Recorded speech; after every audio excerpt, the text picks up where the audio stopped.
Voilà, je suis aujourd'hui avec Michel Dron et Nicole Dron. Alors, Nicole, je suis très heureux de vous avoir en face de moi parce qu'il vous est arrivé une drôle d'expérience il y a un certain nombre d'années. Je crois que c'était en 68 1968, exactement, en janvier 68. Alors, que s'est-il passé ce jour-là? Alors ce jour-là, eh bien écoutez, évidemment je ne pensais pas qu'une telle expérience pouvait exister.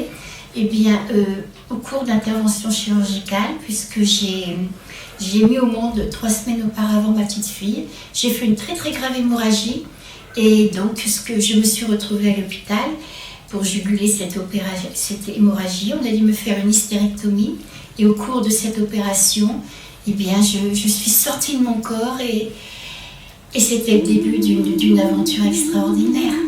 Et cette expérience a duré combien de temps? On m'a dit, j'y suis appris par une infirmière, que mon cœur s'était arrêté de battre pendant 45 secondes environ. Et c'est vrai que pendant ces 45 secondes, j'ai vécu des millénaires parce qu'on rentre dans une dimension où il n'y a ni temps, ni espace, tout est là, quoi.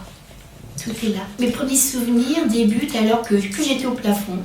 Je me regardais, mon corps était étendu sur la table d'opération. Et surtout, j'avais un sentiment mais particulier. Pour la première fois de ma vie, je me sentais exister au-delà de mon corps. Je prenais conscience que j'étais l'habitant de mon corps. Alors, mais qu'est-ce qui m'arrive, quoi? Je voyais le personnel médical qui s'affairait, le chirurgien qui disait vite, du sang. On amenait des flacons. Vous l'entendiez? Ah oui. Et vous étiez au plafond, comme vous me dites. Et j'étais au plafond. C'est incroyable. Oui. Et je voyais de tous les côtés à la fois. Oui. J'ai même entendu le chirurgien qui a dit à certains moments, elle me pète entre les mains. D'accord. Ce qui m'a été confirmé, quelques temps, un mois après. Alors après tout ça, là, vous êtes parti, vous êtes resté au plafond, vous voyez votre corps, vous êtes allé ailleurs? Oui. Bon, je ne me suis pas attardée sur mon corps, simplement j'ai pensé à mon mari. Je pense à mon mari et instantanément, je me trouve dans la salle d'attente de l'hôpital et je prends conscience que je traverse les murs. Mais c'est un processus normal. Et puis, je vois mon mari et mon beau-père qui font les 100 pas tous les deux. Et je vois surtout mon beau-père très inquiet. Et j'essaye de me manifester à eux, ça c'est évident. Alors, je m'en vais à droite, je suis à gauche, je fais des coucous. Là je sais que vous me regardez puisque nos regards se croisent. Tandis que là-bas, je voyais bien, je les regardais, mais il n'y avait pas de répondant, quoi. Et à un certain moment, j'ai mis ma main sur l'épaule de mon beau-père et ma main a traversé son corps. Et là, je me suis dit, mais qu'est-ce qui t'arrive, ma fille? Qu'est-ce qui t'arrive? Je voyais mon mari aussi. J'avais cette possibilité de rentrer dans son cœur, pas dans son cœur physique, mais je veux dire par là que j'étais en lui, j'étais lui. C'est-à-dire au niveau des sentiments? Oui, c'est ça. Un peu en communication de pensée? En communication, comme si j'étais devenue lui. Alors donc, voilà, j'étais en lui, mais en même temps, je savais qui il était au plus profond de lui-même, en tant qu'humain. Oui, mais sa qualité d'être, vous savez, si on peut mesurer la qualité d'être d'un individu sur une échelle, par exemple, je savais qui il était, mon mari, au plus profond de lui-même. Et ensuite, je me suis trouvée dans un abîme de ténèbres, de silence. Mais c'était, si on peut parler d'un néant, mais d'un néant au point de vue universel, je me suis trouvée dans ce néant, sans repère, sans son, sans lumière, avec le sentiment d'exister totalement, mais dans une solitude totale. Mais bon, je sais qu'après, en lisant un livre du docteur Moody, La vie après la vie, certaines personnes se sont trouvées très bien comme ça, dans ces ténèbres absolues. Moi, il y a une angoisse qui m'a pris, parce que tout ce qu'on m'avait appris, parce qu'à ce moment-là, seulement à ce moment-là, je me suis dit, tu es morte, ma fille. Voilà, j'ai eu ce sentiment d'être morte quand je me suis trouvée dans ces ténèbres. Et en même temps, non, tu n'es pas morte, puisque c'est comme si toutes mes facultés psychiques, intellectuelles s'épanouissaient, c'est comme si vous avez la conscience? Oui, vous avez la conscience totale. Peut-être pas encore à ce moment-là, mais j'avais cette impression d'une immense, je sais pas, d'avoir des possibilités intellectuelles très très très très grandes. Et là, une angoisse m'a pris. Et j'ai eu peur de ces ténèbres à tout jamais. Et au loin, j'ai vu une petite pointe d'aiguille de lumière, pas plus que ça. une étoile dans la nuit, on pourrait dire. Et j'étais projetée à toute vitesse vers cette lumière. Et puis je me rappelle que les lumières s'éclairaient. La lumière a pris tout l'horizon. C'est le plus beau moment de ma vie. Le plus beau moment de ma vie parce qu'on rentre dans cette lumière. Premièrement, je rentrais chez moi. Voilà. On a l'habitude chez soi, c'est notre maison ici, matérielle, sur terre, etc. Il faut bien qu'on sache qu'on a une demeure, on a chez soi ailleurs. Et c'est 1000 fois encore plus notre maison que notre maison matérielle. Je rentrais chez moi. Et je prenais conscience que cette lumière, c'est en même temps comme de l'eau. C'est une substance. Même si c'est très, très éthéré, c'est une substance d'amour pur. Et on rentre dans cet amour-là et on devient l'amour. Et on devient la vie. Je prenais conscience que j'étais éternelle, que j'avais toujours vécu, que je vivrais toujours. Et que j'étais cet amour-là, que tout était un. J'étais moi, j'étais tout en même temps et tout était en moi. Et je pense que la NDE, puis on appelle ça une NDE ou une EMI, je pense qu'avant tout c'est une expérience spirituelle. Je pense que quand on a vécu une telle expérience spirituelle, c'est un bienfait dans une vie, parce que on sait que sur un autre plan, on est relié à tout. On est relié à la végétation, on est relié à la terre, on est relié aux étoiles, on est relié à la vie. Et on sait qu'on est immortel et que tout ce qu'on peut faire, tout ce qu'on peut penser, ça a des répercussions énormes. Alors que s'est-il passé quand vous avez été dans la lumière, après, alors, pendant? Oui, alors je me suis trouvée dans un très très beau jardin. Et j'ai compris le sacré de la vie. Si je voyais un brin d'herbe, je voyais toutes les molécules de vie dans l'herbe. Si je voyais un ruisseau, j'étais assise près d'un petit ruisseau, c'était de la lumière d'eau. Un son devenait couleur et vice-versa. Et je me suis dit, mais on fait tout le contraire sur la Terre, parce que quand on a un être cher qui disparaît, c'est la fin du monde, alors qu'on devrait savoir qu'ils sont sur le chemin de la vraie vie. Et là, j'ai rencontré mon petit frère. Mes parents avaient perdu un petit bébé de 7 mois, alors que j'avais 11 ans. Il s'appelait Pierre. J'ai toujours pensé après à lui comme à un bébé. Et là, je rencontre un jeune homme resplendissant de lumière. Ce qui est étrange, c'est que je sais de façon formelle que cet être-là, c'est mon petit frère. Alors qu'il peut y avoir une grande différence entre les traits d'un petit bébé et puis les traits d'un jeune adulte. Je sais. On se retrouve dans les bras l'un de l'autre. Il est solide. Quand j'avais mis ma main dans la salle d'attente, j'avais mis ma main sur l'épaule de mon beau-père et ma main avait traversé son corps. Là, j'étais dans les bras de mon frère, il était comme vous et moi, solide. Et je me rappelle que je lui ai dit, mais quel bonheur de te voir. Si papa et maman pouvaient te voir, quel bonheur ça serait pour eux. Et c'est là qu'il m'a dit qu'il nous avait toujours aimés, toujours guidés, et c'était pour moi quelque chose de magnifique. J'ai rencontré le frère de mon mari, que je ne connaissais pas, puisque Jacques était décédé alors que tu avais 14 ans, n'est-ce pas, hein, à la suite d'une noyade. J'avais toujours entendu parler de Jacques, mais je ne le connaissais que sur photo. Il était là, il m'a montré les circonstances de son décès et combien mes beaux-parents, surtout ma belle-mère, en avaient souffert. Et j'ai rencontré d'autres êtres que je n'ai jamais vus sur la Terre, et ce qui est bizarre, je les reconnaissais. Je les appelle, quelque part, je les appelle mes guides, parce que j'ai l'impression, on en parlera peut-être tout à l'heure, j'ai l'impression qu'ils me suivaient depuis la nuit des temps. Je me rappelle, mais j'ai l'impression de donner une succession de faits. Hein. Il y a eu ceci, cela, mais non. Non, mais en 45 secondes, on était dans un autre temps, quelque part. Oui. Mais les mots, il faut bien employer les mots. Puis on dit je, tu, il, et puis après, donc c'est une succession. Mais là, c'était comme si tout était là. Et moi, pour le dire, il me faut du temps. Il faut pouvoir développer, oui. Voilà. Dans le temps. Voilà. Et je me rappelle d'un être, et cet être-là, j'avais l'impression, il faut penser quand même qu'on est dans le symbole de l'autre côté, on est dans une autre dimension, mais j'avais l'impression que cet être-là, c'était tout l'univers, c'était comme tout l'univers qui se mettait à ma portée, sous la forme d'un être, j'ai envie de dire que notre cœur connaît, quelle que soit la religion, quel que soit le nom, ça n'a aucune importance, que notre cœur connaît. Cet être-là m'a posé 2 questions. Pour moi, ce sont les 2 questions peut-être les plus simples de ma vie, mais les plus difficiles à mettre en pratique. Comment as-tu aimé et qu'as-tu fait pour les autres? Voilà. Et en même temps qu'il me posait ces questions, eh bien, j'avais comme une vision panoramique du monde. Je voyais des milliards de gens, les bras levés vers le ciel, qui imploraient, et je ressentais toute la souffrance du monde en moi. Qu'est-ce que j'avais fait pour eux? Bon, je n'étais pas méchante, comme tout le monde, j'ai mes qualités, mes défauts, je suis dans la moyenne, quoi. Mais j'avais rien fait de particulièrement grave à cette époque-là, j'ai 26 ans. Et je me rendais compte que c'était une question profonde, parce que en même temps, ça exigeait de me connaître moi-même, mais profondément, hein, qui je suis, quelle est ma qualité d'amour, si c'est un amour vraiment égoïste, etc. Ou quelle est ma qualité d'amour et vraiment comment puis-je aider les autres en me connaissant mieux et en sachant mieux aimer, quoi.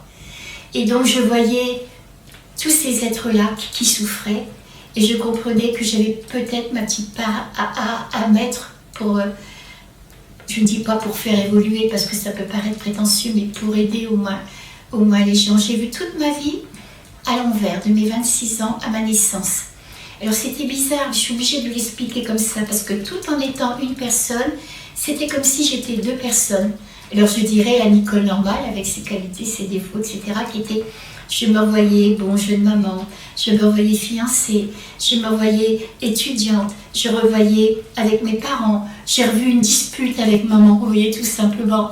Je me rappelle qu'à un certain moment, je ne sais même plus ce qu'il y avait eu, mais j'avais dit à maman, et elle avait eu mal au cœur toute sa vie de ça.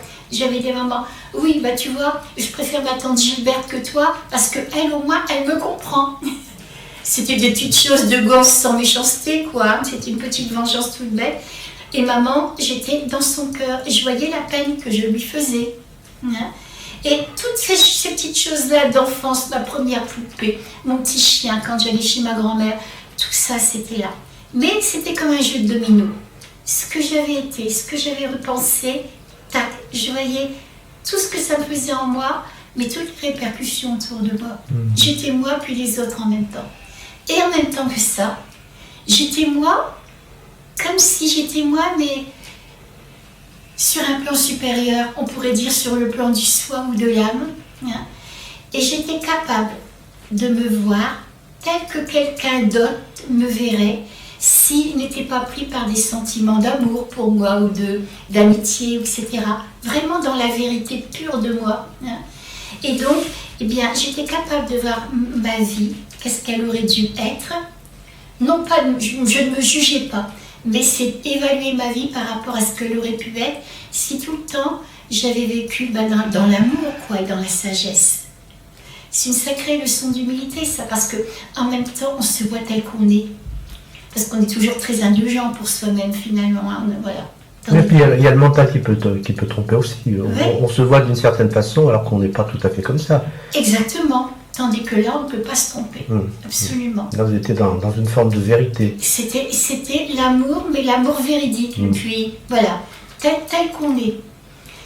Alors donc, déjà, cette expérience s'est approfondie, mais même si on en finissait là, c'est quelque chose d'extraordinaire, parce qu'on se rend compte qu'on est partie prenante dans tout ce qui nous arrive quelque part. Et on me disait que lorsque je mourrais, on ne me demanderait pas de quelle religion, de quelle race je fais partie, de quelle philosophie. Mais ce qui est important, c'est qu'on me demandera comment j'ai aimé, qu'est-ce que j'ai fait pour les autres, parce que seule la qualité d'être d'un individu est importante. Et puis, on m'a demandé si je voulais rester ou revenir, et j'avais tellement envie de rester de l'autre côté. Qui vous l'a demandé? Excusez-moi, là, je vous coupe. Qui vous a demandé ça? C'est un sentiment, une intuition ou une personne, un être lumineux? Oui, il y avait cet être, bien sûr, mais c'est même pas ça. C'est comme si vous étiez dans une salle d'école, 100 mètres. Quand on est dans la lumière, on est en même temps dans l'information. On sait tout. La lumière, elle est là, elle vous interroge. Alors je ne peux pas vous dire exactement qui me l'a demandé, mais on me l'a demandé. Et j'aurais voulu, moi, rester dans cette lumière, parce que cette lumière, c'est soi, quoi. Puis, je pense que si j'avais pu m'accrocher à ce qui était de plus élevé en moi, et y rester dans cette vibration-là, je pense que j'aurais choisi de rester, d'être dans la lumière. Mais pour peu que je devienne plus humaine, que je redescende peut-être dans l'échelle, dans la fréquence des vibrations, eh bien, j'avais mon mari. J'avais 2 petits-enfants qui avaient besoin de moi. Aussi que j'avais déjà vécu sur la Terre. Alors moi, j'ai été élevée dans la religion catholique traditionnelle. Évidemment, je n'avais jamais reçu cet enseignement-là. Oui, on ne parlait pas de réincarnation, on parlait de résurrection. Oui, on parle de résurrection dans la religion catholique. Donc, une vie est terminée. Voilà, voilà. Tandis que là, je me suis vue. Eh bien, j'ai pas eu des vies, on m'a pas montré des vies complètes, mais des tranches de vie. Je me suis vue vivre précédemment. Et on me disait qu'on revenait sur la terre tant qu'on n'avait pas vécu assez d'amour et de sagesse, tant qu'on n'était pas comme ça, avoir dans le cœur assez d'amour et de sagesse finalement, que tout était une question d'évolution. Ce qui est troublant, c'est que par la suite j'ai rencontré une dame qui est devenue d'ailleurs une sœur d'âme, une amie. Et elle, on lui a montré donc ce concept de réincarnation, moi je préfère dire de renaissance, sous la forme d'une grande roue. Vie, mort, vie, mort, vie, mort, vie, mort. Et à chaque fois qu'on lui montrait vie et qu'on s'arrêtait sur vie, elle se rappelait une autre vie.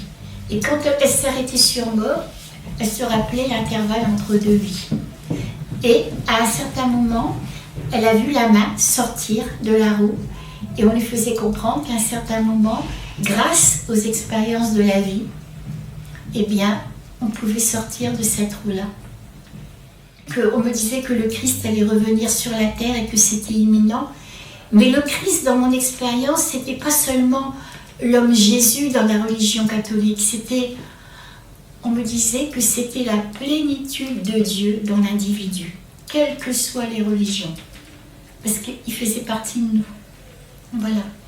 Et je ne sais pas on m'a dit qu'il allait revenir sur la Terre, mais je ne sais même pas si c'est un être humain qui reviendra sur la Terre ou si c'est une conscience, si c'est une vibration. Je n'en sais rien. Mais ce que je sais, c'est que j'ai pleuré parce que je comprenais que la seule chose qui nous était demandée, c'est non pas de réussir notre vie d'une façon matérielle, pour paraître à ses yeux, aux yeux des autres, c'était de réaliser en soi quelque part une partie de cet amour et cette sagesse du Christ, quoi. Parce que je pleurais parce que je comprenais qu'il n'y avait que ça qui pourrait nous sauver de certaines catastrophes que j'ai vues. C'est cette évolution consciente, ce retournement. L'apprentissage de l'amour pour les gens qui vivent sur la Terre. Absolument, absolument. De la chenille, devenir un papillon quelque part, c'est vraiment un très très beau symbole. Je me rappelle aussi que j'ai eu l'impression d'aller de plan en plan. C'était plutôt une incursion très profonde dans ma conscience. Je me suis trouvée dans une ville d'or, de lumière et de pierres précieuses. C'était magnifique. Mais dans cette ville-là, j'étais comme si j'étais élevée au plus haut point. J'ai revécu encore ma vie. J'en ai saisi encore d'autres aspérités, d'autres moments, disons. J'ai vu surtout ce que je serais, ce que je ferais en revenant sur la terre. J'ai vu que j'aurais beaucoup d'épreuves. Je me suis vue bien pleurer des fois. Et ça m'a fait mal. Je me suis dit, mais qu'est-ce que j'ai donc mérité? Qu'est-ce que j'ai donc fait à Dieu pour mériter telles épreuves? Et alors on m'a dit qu'avant de naître, je les avais acceptées. Parce que grâce à ça, j'évoluerai, je grandirai. Et je pense qu'égoïstement, parce qu'on reste toujours égoïste quelque part, j'ai demandé à Dieu que me soit donné en une seule vie ce qui me restait à vivre dans d'autres vies, parce que je ne voulais plus revenir sur la terre. Pour moi, la terre, c'est l'enfer. Et je voulais en avoir fini une bonne fois pour toutes. Et on m'a dit qu'on ne pouvait me donner que ce que mes épaules pouvaient supporter. Puis aussi, j'ai vu venir à moi un être. C'était pas le même être. Cet être, je ne pouvais même pas dire si c'était un homme ou une femme. Vraiment, je ne pouvais pas dire. Mais je reconnaissais cet être-là. Et je comprenais que cet être-là, c'était moi. Mais moi, à la fin des temps. Et quelle leçon d'humilité, parce que je voyais tout le chemin qu'il me restait encore à parcourir en moi-même pour devenir ce que je suis déjà sur un autre plan. Ah, c'est pas facile à comprendre. Ce sera un peu votre être jumeau, votre âme jumelle, ou une partie de vous qui évoluait sur des plans supérieurs, que vous souhaitez. On peut tout comprendre. On peut tout comprendre comme ça. Moi, je pense que c'est peut-être mon soi supérieur, si on peut dire ça comme ça aussi. La partie divine ou cosmique, je sais rien. C'est, voilà, ou mon âme jumelle, qu'importe. Mais c'était moi, c'était la plus belle partie de moi, disons. Et je sais que sur un plan supérieur, on est déjà ça. On est des êtres extraordinaires. Extraordinaire. On l'a oublié. On l'a oublié. Et vraiment, j'avais envie de me fondre dans ce que je suis déjà. Et je comprenais, on a toute la conscience qui s'élargit.